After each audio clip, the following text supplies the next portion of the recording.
तरी याला महादेव कोळी समजा किंवा कोणता ढोर कोळी समजा काय आता तुम्ही सांगता की ते स्पेसिफिक आहे. ह्या ज्या 4 हे केलेल्या आहेत म्हणजे आपलं एस टीमध्ये ज्या जमाती नमूद केलेल्या आहेत म्हणजे कोळी महादेव ढोर कोळी कोकरे कोळी अरे थांब मला बोलू दे ते राहतो मला बोलू दे ते किती सांगू दे म्हणजे 28 किंवा 42मध्ये ज्या याद्या हे केलेल्या होत्या इंग्रज काळामध्ये त्या पण अशाच हे म्हणजे तिथं स्पेसिफिक कोळी नाही केलेलाच नव्हता म्हणजे यादी तयार करतेवेळी तिथं हे एस टीमधले जे आहेत त्या आपण ढोर कोळी महादेव कोळी टोकरे कोळी अशाच त्या हे केले नमूद केलेल्या आहेत. मग आता यांचा एक मुद्दा असा आहे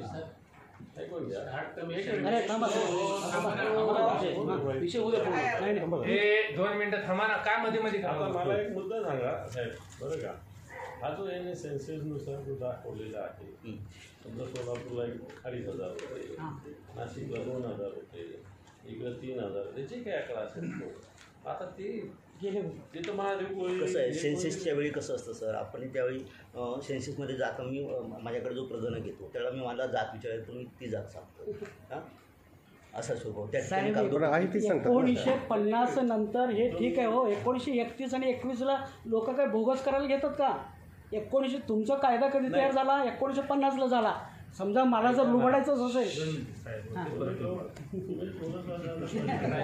आपलाच प्रश्न साहेब विचारला आहे त्यांचे काय अडचणी काय टेक्निकल ते समजून घेतलं आपण म्हटलं तसं तर मग सर्टिफिकेट थोडे आला काय आपल्याला अधिकार हां बोला ना म्हणजे अशा म्हणजे हे जे आता आपण तुमचं म्हणणं असं आहे की असं काही नाही की कोळी म्हटलं की सगळे कारण असं जातन्याय काळात सुद्धा महादेव कोळी ढोर कोळी जे काही कोळी आहे ते लिहायचं बरोबर असंच लिहिलेलं आहे तुमचं म्हणणं आहे. बरं आता माझं म्हणणं असं आहे की जी आता तुमचं त्याच्या जनगणनेला असं म्हणणं आहे की ते खोटं आहे जनगणनेचे आकडे असं म्हणणं गेलं नाही जनगणनेचे आकडे खोटे नाही असं मग म्हणजे आता एकंदर मला ते डिस्कशनमधून जे काही लक्षात आलं ते म्हणजे मी लिगली सांगते पॉईंट ऑफ व्ह्यूमधून की जे काही लिस्ट आहेत आपल्या ज्या प्रेसिडेन्शियल लिस्ट आहेत त्याच्यामध्ये जे जे नोटिफाय होतं ती कास्ट त्या कॅटेगरीमध्ये कव्हर होती. तर आता ही जी महादेव कोळी ढोर कोळी वगैरे ह्या प्रेसिडेन्शियल ऑर्डरमध्ये मेन्शन केलेल्या आहेत त्यामुळे त्या एस टी ज्या आहेत त्या स्पेसिफिकली मेन्शन केलेल्या आहेत. एक मिनिट आता आम्ही आम्हाला बोलू मग तुम्ही तुमचं आम्ही इथे तुमचे विरोधक म्हणून नाही बसलो आमची पण जी बाजू आहे ना ती आम्ही तुम्हाला सांगतोय ते ऐकून घ्या शांतपणे. तर आता हे जे त्यांनी सगळे दाखवले ह्याच्या मागे त्यांच्याकडे असतील सगळं ते जे म्हणतात ते पण आत्ता आपल्याकडे ज्या काही कॉन्स्टिट्युशनल ऑर्डर आहेत त्याच्यामध्ये ज्या काही मेन्शन केलेल्या आहेत त्याच्याप्रमाणेच आमची यंत्रणा सगळी तपासणार आणि ही जी कोळी आहे जी ह्याच्यापूर्वी नव्हती हे स्पेसिफिकली जसं गवसाहेबांनी सांगितलं की कोळी ही कुठेही एस टीमध्ये मेन्शन केलेली नाही आहे तर ती आधी OBCमध्ये होती ती त्यांनी जे दाखवलं ते 97 पेज का पुढचं 56 पेज तर त्याच्यानंतर त्या 15 जूनच्या ह्याच्यामध्ये ती SBCमध्ये इन्क्लूड केली फक्त कोळी आणि ती OBCमधून काढून टाकली. तर त्यामुळे जर ह्याच्यावर नुसतं कोळी असेल सर्टिफिकेटवर तर ते कोळी SBC म्हणूनच तुम्ही कन्सिडर करता असंच आहे ना. मग जोपर्यंत हे कोळी ST मधून जे डिक्लेअर करत नाही तोपर्यंत त्यांना ते क्लेम नाही करता येणार साहेब. म्हणजे मग ते त्याच्याप्रमाणे हे जे मागतील तर तुमच्या सर्टिफिकेटवर कोळी असेल तर तुम्हाला कोळीमध्येच त्याच्यामध्ये हे करायचं तुम्हाला स्पेसिफिकली महादेव कोळी असेल तर तुम्ही STचा क्लेम तुमचा तिथे हे करायला पाहिजे असं लिगल पोझिशन आहे. बरोबर आहे. आता माझा मुद्दा असा आहे याच्यामध्ये मला सगळं मान्य तुमचं एकदम करेक्ट काही चूक नाही पण आताची आकडेवारी जी आहे सोलापूरमध्ये एवढे नागपूरमध्ये एवढे पण जिकडे दिला की एक आकडा सरकारचा असेल एक क्षेत्रबंधन उठवलं हा एक दुसरा मुद्दा आहे. मी नवीन एकही कोणाला सर्टिफिकेट देऊ नका असं म्हणतो असं जस्ट समजून घेतो पण ज्याला कोणाला महादेव कोळी आधी होतं त्याच्या नाते संबंध देणार काय मग ते त्यांनी प्रूव्ह करायला पाहिजे की आधी आमच्याकडे महादेव कोळीचं आहे. बरोबर आहे समजा आता माझ्याकडं समजा महादेव कोळीचं माझ्याकडे हे तुम्ही व्हेरीफाय केलेलं जात पडताना व्हॅलिडिटी असलेलं आहे. मला सांगा त्यांनी आता काय आणायचं नवीन मग आता हे ते जे स्क्रुटिनी कमिटी आहे माझं तेवढंच लिगल तुम्ही सांगा त्यांना आता माझं फार दूरचं काहीच म्हणणं नाही आहे मी तर म्हणतो माझे वडील आजोबा यांचं जे असेल तर मला द्या, एवढंच माझं म्हणणं आहे. त्याला का ते तुम्ही तसं ते महादेव, थांबवता? कारण का तुम्ही 50च्या पूर्वी तुमच्या पूर्वजांचं पाहिजे किंवा म्हणजे जनरली हे असंच आहे म्हणजे कॉन्स्टिट्युशनली पहिली गोष्ट तर ताई याच्यात कोणी शिकलेले नाही, कोणी लिहिलेलं नाही, बरं का. हे काही म्हणजे गुन्हाच्या म्हणजे सरकारी यंत्रणा किंवा जी काही आहे ते काय करणार, ज्या आपल्या ऑर्डर्स काढलेल्या आहेत गव्हर्नमेंट, बरोबर आहे. आता सेंट्रल गव्हर्नमेंटचा विषय आहे हां. की एखाद्या कास्टला ट्राईबला शेड्यूल ट्राईब डिक्लेअर करायचं की नाही हे तर आपल्या अखत्यारीतलं नाही. तर जसं ते येईल तर त्याप्रमाणेच आपल्याला आता याच्यात असं काय आहे की यांनी सांगितलं कोणते सोनकोळी ते सोडून उर्वरित सगळे कोळी कसे आदिवासी. नाही, असं आहे हे म्हणतात तो साहेब, असं प्रेसिडेंट नाही ना म्हणत. बरोबर आहे ना, बरोबर आहे ना. 1948ला सेन्सस जे नियम केला 1948चा आहे, त्याच्यात कलम 15मध्ये जे काही लोकसंख्या सांगतायत, लोकसंख्या हा जातीचा पुरावा होऊ शकत नाही असं स्पष्ट म्हटलं आहे. तो ग्राह्य धरू नये असं 1948ला म्हटलं. जातसाठी वैयक्तिक पुरावे लागतात. लोकसंख्या जी दाखवलेली आहे त्याच्यावरून ती काही जात सिद्ध होत नाही सर. हे 1948च्या याच्यात उल्लेख. बरोबर आहे ना. हे जात सर्टिफिकेट ज्याचं त्याला काढावं लागतं हे मला मान्यच आहे. पण माझं एवढंच म्हणणं आहे की जसं नातेवाईकाचं असल्यानंतर काय, हा माझा एवढा सेज मुद्दा आहे की ऑलरेडी माझ्या घरात माझ्या भावाचं महादेव गोळीचं प्रमाणपत्र आहे तर माझं ते काय. द्यायलाच पाहिजे. ते तर हा माझा कोर्टाच्या मुद्दा आहे order- बेसिक. नाही ते आता कोर्टाच्या ब्लड रिलेशनमध्ये तर मिळतच नाही. त्याचं काय. नाही मिळत. साहेब मी धुळे नंदुरबारवरून आलेली आहे. अरे बाप. बरं, एक मिनिट बोला ताई, बोला. मुख्य जमात आहे ना भिल, गौड, कोळी. जसं गौड आहे ना तिला 55 जमातींच्या पोट जमातींना हे देतात. भिलांच्या 20-25 ज्या जमाती आहेत ना पोट जमाती त्यांना देतात. तशी कोळी ही मुख्य जमात आहे आणि तिच्या या पोट जमातीत त्यांना हे देत नाही. आणि कोर्टात गेल्यावर ह्याच नोंदी ज्यांना आम्ही यांना देतो आणि खारिज करतात त्याच नोंदी आम्ही कोर्टात घेऊन गेलो, आम्हाला व्हॅलिडिटी मिळते. मग कोर्ट देतं मग यांना काय द्यायला प्रॉब्लेम. 90% त्याचं किती झालं 90% कोर्टाकडून याच कागदावर अलाउड केला तर 90% भरपूर झाले. ताई अशा कोणत्या केसेस तुमच्याकडे. बरोबर सगळेच आहे. ती निर्णय करतात कोर्ट आम्हाला. आता मला हे सांगा ताई, तुम्ही legal. कोर्टाने समजा त्याच पेपरवर अलाउड केलं आणि द्यायला आदेश दिला तर आता त्याला काय म्हणणार. त्याला मग हे आता ह्या यंत्रणांनी ते कन्सिडर करायला पाहिजे की कोर्टाने कुठच्या मला सांगा ground वर- कोर्ट काय प्रत्येकीला निर्णय नाही देत आणि नाही कोर्टाने. कोर्टाची ते ज्युरिस्डिक्शन पण नाहीये की ह्यांनी कोर्टाकडे जाणं बरोबर आहे का अपेक्षित नाही? आहे. समजा कोर्टाने जर ते एखादं हे एक केलं असेल प्रकरणात आपण तर ते- तो हा प्रेसिडेंट म्हणून त्यांनी मग त्याचं वापरायला काय? पाहिजे. आता हे लक्षात ते घ्यायला सांगा ताई, आता करेक्ट चला. करेक्ट साहेब बोला सर.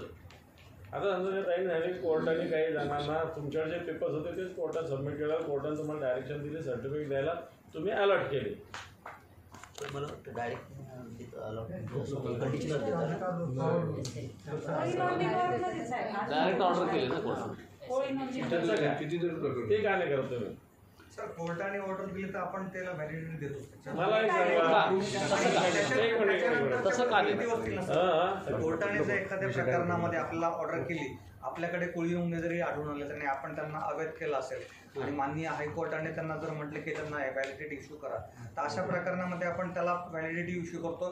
त्याच्या रक्तसंबंधी नातेवाईकांना पण आपण व्हॅलिडिटी इश्यू करतो, गरीब त्यांना लोकं आपण कोर्टात नाकारत जातील नाही का सर. रोज? आणि सर हे जसं ताई सांगतात तसं जेव्हा उदाहरणार्थ आपण 100 प्रकरणं जर अवैध केली असेल तर त्याच्यामध्ये 1 किंवा 2 मॅक्झिमम 2-3% वर केसेस नाही आहेत की त्याच्यामध्ये कोर्ट बोलते की त्यांना व्हॅलिडिटी द्या.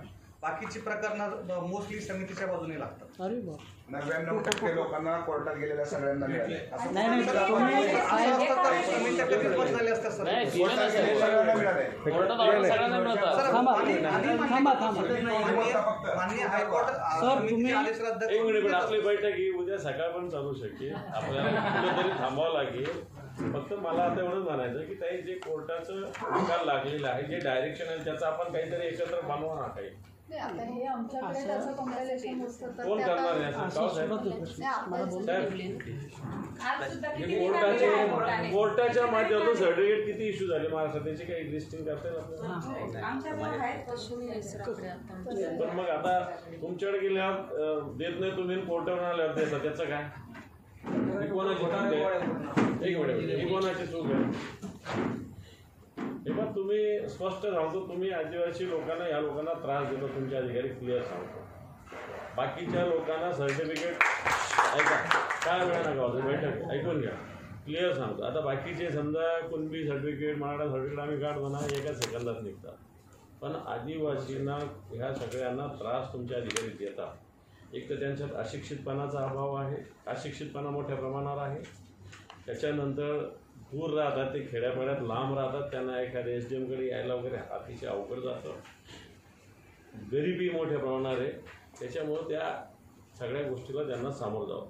बाकीचे सक्षम 2 पैसेवाले धंदाणगीवाले बाकीचे जातीचे येतात, 1 मिनिटं सर्टिफिकेट मिळतं. तर तुमचे लोक बेसिक या सगळ्या लोकांना त्रास देतात, असं माझं मत आहे व्यक्तिगत सुद्धा. काही जणांना तुम्ही देता, काही जणांना देत नाही. कोर्टात जायची गरज आहे, कोर्ट त्याच पेपरवर जर तुम्हाला आदेश देतं तर तुम्ही त्याच पेपरवर तुम्ही दुसरे का नाही करत? चूक आहे का बरोबर आहे? मग कोर्ट ज्या याच्यावर डायरेक्शन दिलं तेच पेपर जर दुसऱ्याने दिले असेल, चला ठीक आहे, त्याच्या नातेसंबंधाला तुम्ही देता, हा वेगळा मुद्दा आहे. पण ज्याचं नातेसंबंध नाही, पण सेम प्रकारचे सगळीकडे पेपर, त्याला काय नाही देत आपण?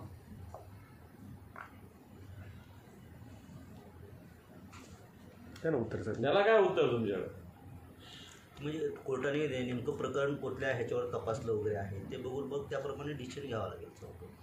साहेब म्हणतात सेम पोझिशन नाही.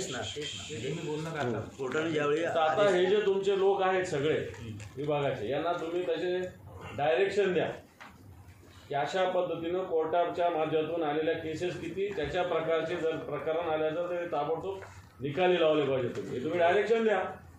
तुम्ही कशाला त्रास देता या लोकांना? त्याच्यामध्ये प्रत्येक केस त्याच्या मेरिटवर बघायला लागेल. बरं, तेच बघा, आमचं म्हणणं आहे. नातेसंबंध असेल तर देता येईल. नातेसंबंध तर देणार तुम्ही, पण जे ज्या प्रकारचं बाकीचं, पण समजा मी त्याच गावातला आहे आणि हे त्याच गावातले, यांना मिळतं आणि मला मिळत नाही, ठीक आहे, आम्ही नात्यात नसू, पण आम्ही एकच जातीचे. याला काय प्रॉब्लेम? एक मिनिट आहे, या मुद्द्याला काय प्रॉब्लेम आहे? आता तुम्ही जिथं या भागात राहणारे म्हणता, गाव जनरली आदिवासीचंच असतं सगळं, वाडे असेल तर जे काय असेल, पाडे असेल, आदिवासींचंच असतं. मग तिथं काय तुम्ही बघणार वेगळं?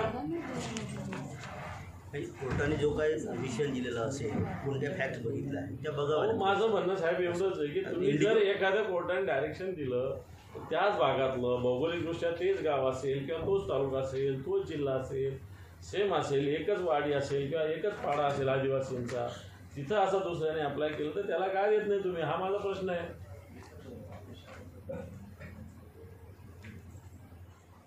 तुमचे जे बोगस आदिवासींचे तर 10 अधिकाऱ्यांच्या मागे प्रकरण आलेले आहे. आदिवासीचे बोगस सर्टिफिकेट काढून नोकऱ्या रे मोठ्या मोठ्या, ते कसे देतात तुमचे लोक? ते कसे देतात तुमचे लोक? हे ठाकूरचं मी मुद्दाम विचारत होतो. आमच्या इथे ठाकूर लोक आमचा इथं उपायुक्त झाला महापालिकेचा. साहेब आता आपल्याकडे एक वेळ जरा थांबा, तुम्ही जरा गुपचूप बसा. बरोबर साहेब, आमच्या इथला जर ठाकूर आहे तो उपायुक्त झाला महापालिकेचा आणि सर्टिफिकेट आता रिटायर झालं, त्याचा बोगस निघाल, काय करणार त्याला? हे कसे देतात तुमचे लोक सर्टिफिकेट? त्याच्यासाठीच तर सर ते कागदोपत्री जे काय असेल त्यांनी पुरावे दिले ते व्यवस्थित तपासले जावं. अहो मला हे सांगा ना तुम्ही, हे बाकीच्यांना कसे मिळतात? तो आमच्या इथला वन विभागाचा डायरेक्टर आहे, त्याचं बोगस सर्टिफिकेट आहे. तो तर जातच वेगळी त्याची, आदिवासीतच येत नाही तो, त्याला आदिवासीचं प्रमाणपत्र आहे. हे देतात तुमचे अधिकारी. डॉक्टर राजेंद्र बारोज सरांच्या आईच्या सर्टिफिकेटवरून सर्टिफिकेट दिले, वडिलांच्या सर्टिफिकेटवर दिले का बघा. ऐका की सर साहेब, माझं तुम्हाला विनंती आणि सजेशन आहे, तुमचे सगळ्या ठिकाणचे लोक आलेले आहे, सगळ्या ठिकाणची तुमची तुम्ही बैठक घ्या. तुम्ही अशा पद्धतीनं लिगल जिथं जिथं असे डायरेक्शन आले असेल, हे बाई ह्या केसहून त्या केसचा निकाल लागत असतो. सेम केस प्रत्येक केसला काय अप्लाय कोर्टात नाही जावं लागत. आणि आपण कोर्टामध्ये वकील बोलताना की बाबा हे देत असतात, रेफरन्स देत असतात, या केसमध्ये असं, या केसमध्ये असं, या केसमध्ये, तरच कोर्ट तेच गृहीत धरून सगळ्या गोष्टी करत असतात. तसंच माझं म्हणणं की तुम्ही करा असं. याला काय अडचण आहे तुम्हाला? याला काय अडचण आहे का तुम्हाला? या लोकांचा तुम्ही आशीर्वाद घ्या ना, गोरगरिबाचा.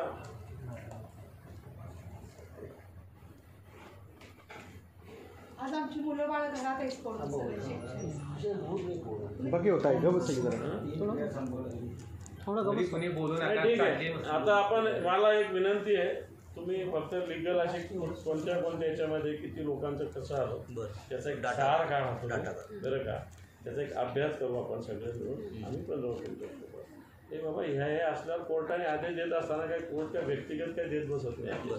कोर्ट काय पेपर्स आहे तेवढं बघतो. ते असं तर दुसऱ्याचं पण त्याच प्रकरणात असेल, त्याच गावातले त्याच भागातले. जसं आता त्यांनी अकोल्याचं सांगितलं, या गावात आता तुम्ही सांगता ते तुमचं OSTP काय ते हे सांगता, मग त्या गावात कोळी, त्या गावातल्या सर्टिफिकेट तर देतच नाही तुम्ही लोक. नाही देत सर. मग का देत नाही? कोण आहे तिकडचं? कोणत्या अंडर येतं तुमचं? नागपूर का अमरावती? अमरावतीचं कोण आहे? आलेलं कोण आहे अमरावतीचं? का देत नाही तुम्ही? ते गावात जाऊन आले कधी त्या गावात? गप्पाच यार तू पण. ए व्हिडिओ बंद कर रे बाबा. का देत नाही तिथले सर्टिफिकेट? काय कारण आहे? हा, ते गावात डिक्लेअर केलेले का नाही? हा, मग ते गावा कशाला डिक्लेअर केले सरकारने? कशासाठी केले सांगा जरा. कशासाठी डिक्लेअर ते गाव मला तेवढं सांगा. असं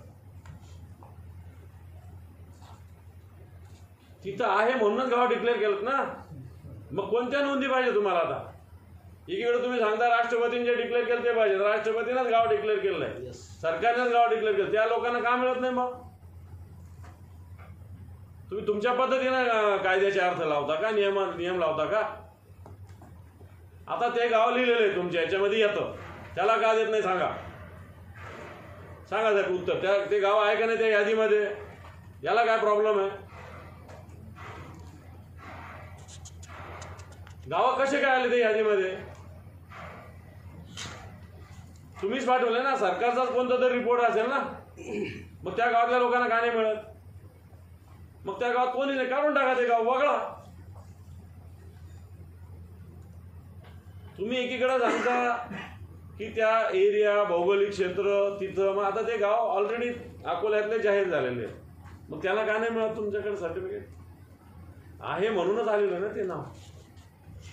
जुनं काहीतरी रेफरन्स असेल ना त्याला. म्हणजे तुमच्या दुटप्पी पद्धतीचे आहे तुमचं सगळं. तुमच्याकडे कसे गोरगरीब लोक येतात, दुसऱ्या जातीचे आले पाहिजे, तुम्हाला धोपटून काढतील लेखिकाला. हे लोक कसे साधे गोरगरीब येतात, घाबरतात कायद्याला, दुसरे आले पाहिजे चांगले दणकोण काढतील लेखिकाला. ते चालेल तुम्हाला? साहेब तुम्ही या सगळ्याचं रिव्ह्यू घ्या. मी तुम्हाला आता यांना जाऊ हे केल्यानंतर मी पुन्हा पुढच्या आठवड्यात तुम्हाला म्हणतो. मी यांना कोणालाच नाही बोलवणार. आपल्याला पुन्हा याचा तुम्ही सहानुभूतीपूर्वक विचार केला पाहिजे. कोर्टाचे निर्णय येतात तसं SOP करून बाकीच्या लोकांनी ते लागू केलं पाहिजे. ज्या गावांचं यादीमध्ये नाव आहे त्या गावातलं सर्टिफिकेट देण्यासाठी तुम्हाला काय करायचं ते तुम्हाला ठरवावं लागेल. बाकी सरकार पुढचे काय निर्णय घेईल ते आम्ही बोलू मुख्यमंत्र्यांकडे जाऊ आम्ही मुख्यमंत्र्यांकडे सुद्धा. पण ह्या सगळ्या ज्या छोट्या छोट्या गोष्टी आहे ह्या तुम्ही लक्ष दिलं पाहिजे असं माझं तुम्हाला सजेशन आहे. नोंदी जरी कोणी असल्या तरी बस मैदानी तुमचे नियम कायदे जाऊन काय होत नाही. प्रॅक्टिकलच गोष्टी करावं लागेल ते होईल. नोंदी कोणी असल्या तरी ट्रायबलमध्ये धरली ना. जेणून विषय सांगतो सर. जातीचा दाखला प्रांत अधिकारी आम्हाला देतात महसूल विभागाचे. तर आमचे पुरावे तळागाळापासून तपासले जातात सर. तलाठीपासून त्या सर्कलपासून सगळे तपासून तहसीलदार साहेब ओके केल्यानंतर तेव्हा प्रांताकडे ते दाखला येतो आणि प्रांत आम्हाला दाखला इश्यू करतात. तेच दाखला प्रांताचे अधिकारीचेच हे अधिकारी लोक त्यांचे दोघांचे कॅटेगरी एकच आहे आणि हे अवैध करतात सर ते दाखला. आपण आता बसा तुम्ही दाखला मिळालेला बरं का साहेब. आपण पुढच्या आठवड्यात पुन्हा नेमकं खरं कोण खोटं कोण तुम्हाला हे करतो. मी कोणालाच बोलवणार आहे. आपण आपले गोष्टी बरं का. मंत्री तुमच्या याचे कोण आहे? गावित साहेब आहे. कोण आहे? विजय कुमार गावित. ठीक आहे त्यांनाही सांगू आपण. मंत्रालयात जाऊ आपण. साहेब 1-2 मिनिटं वेळ घेऊ. 2 मिनिटं विषय संपला. नाही फक्त साहेब यांचं आहे ना. अरे नको आता सोडून दे ते व्यक्तिगत नको बोला. आपल्या नाही पडताळणी समितीने साहेब हे आमच्या जन्ममृत्यूच्या नोंदी पाहते, कोळी नोंदी पाहते, पण आज तुम्ही ह्यांच्या ज्या व्हॅलिडिटी चेक केल्याच आहेत याच्यात एकही त्यांची नोंद नसते, एकही नोंद करीत नाही. आणि हे जे म्हणतात ना की यांच्या शाळेच्या नोंदी कोळी, महादेव कोळी, ते यांच्या सगळ्या शाळेच्या नोंदी कोळी आहे, पण त्यांनी डुप्लिकेट टाकले तयार करून घेतलेले. सगळे रेकॉर्ड हे सगळं रेकॉर्ड आहे जास्त दिलेली. गावी साहेब गावी साहेब TSP एरियामध्ये तुम्ही कोळी नोंदी सर्टिफिकेट दिलेत का नाही? TSP एरियामध्ये कोळी नोंदी सर्टिफिकेट दिलेत का नाही? हो साहेब सांगा की. मला सगळं माहिती आहे. कोळी साहेब सांगताना माझे कोळी नोंदी तुम्ही दिलेत का? साहेब सोलापूर जिल्ह्यामध्ये 4 गावात TSP आहे. मॅडम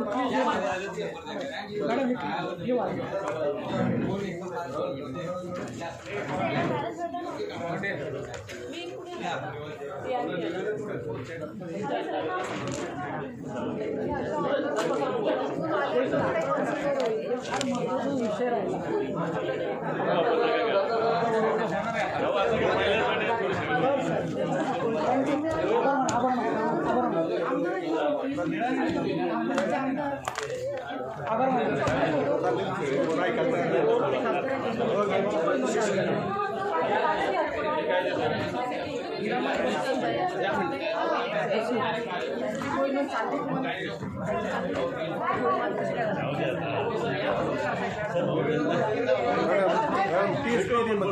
मॅडम 30 मध्ये सर्टिफिकेट दिली की नोटीसमध्ये का देत नाही? एवढं घरी या चर्चा करू पुन्हा. हो सर.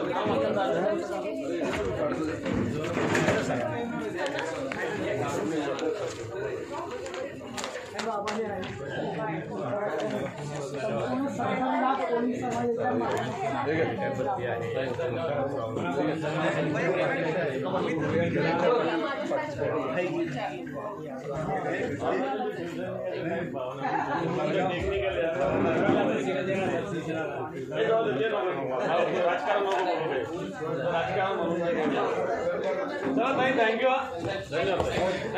थँक्यू.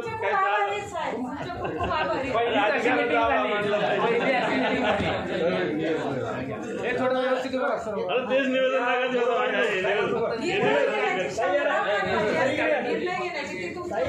अरे सगळं माझ्याकडे इतकं कोळीचं मी पोळून घेऊन टाकलं आता सगळं.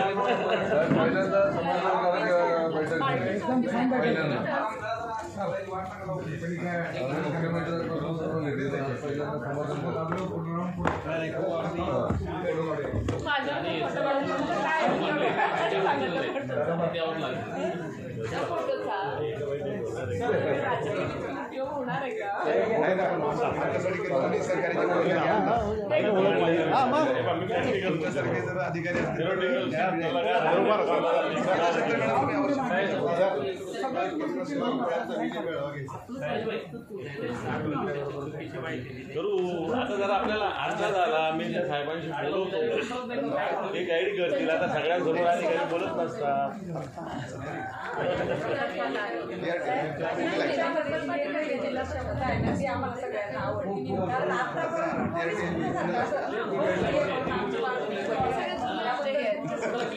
आहे का ओळख आहे?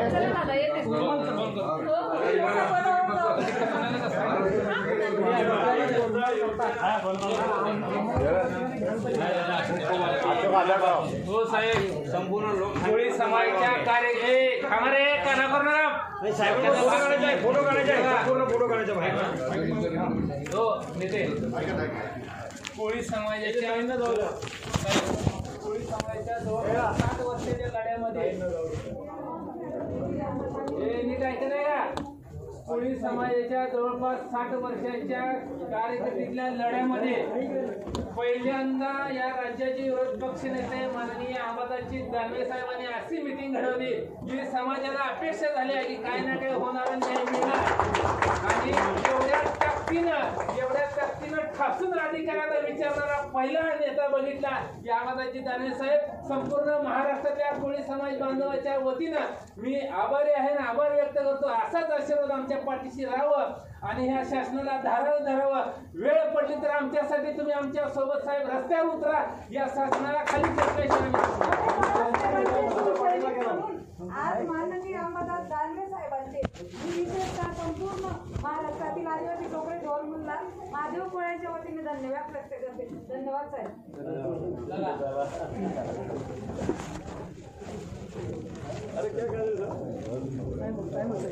आपल्याशी बोलताना त्यांना गोलमाल करतात.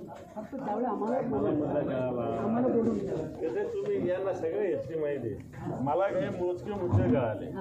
तुम्ही ते क्षेत्रबंधन उठवलं म्हणजे महाराष्ट्र आपला झाला, बरोबर का नाही?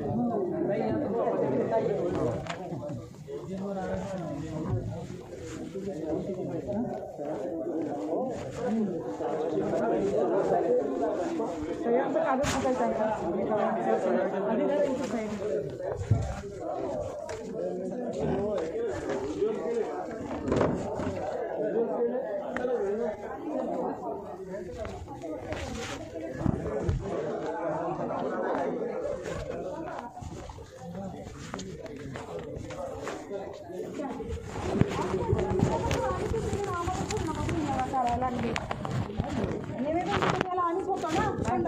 बोलणार काय काय आमची आपल्या बाहेरची बोलतात नाही ना, बाहेरची बाकीची बोलतात म्हणते. कुणी बोलायचं सर आपल्यासाठी त्यांचं काय वैयक्तिक मॅटर आहे का? मानले ना महाराष्ट्राला अभिमान आहे तुमचा. हो सर आम्ही येऊ का आता? आम्ही निघतो.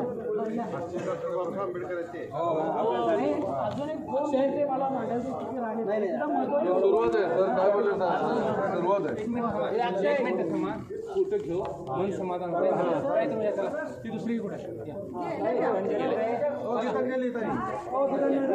त्या नव्हे.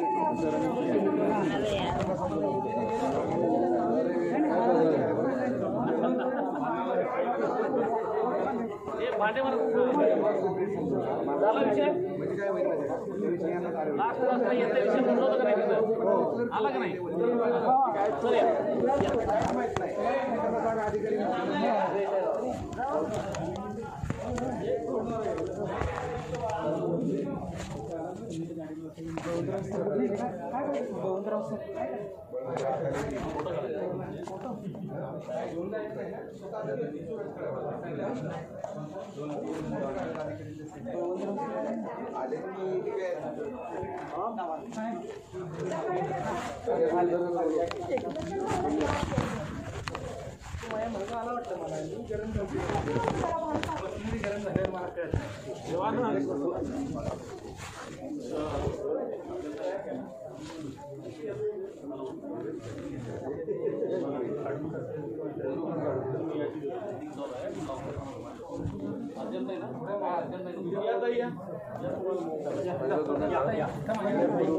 दोन फोटो घ्या. लेडीज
कुठेही आपल्याला डिटेल बोलू शकतो तरी पण आपण एक 10-15 मिनिटाचं मांडलं होय की नाही सगळे मुद्दे कव्हर झाले हां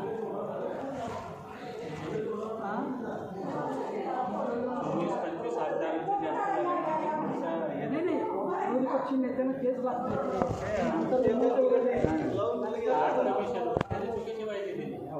रिझर्वेशनचे जे झालेलं आहे ना ते 64 क्लासिफिकेशन केलेलं आहे सामाजिक धर्मानुसार ते चुकीची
Right,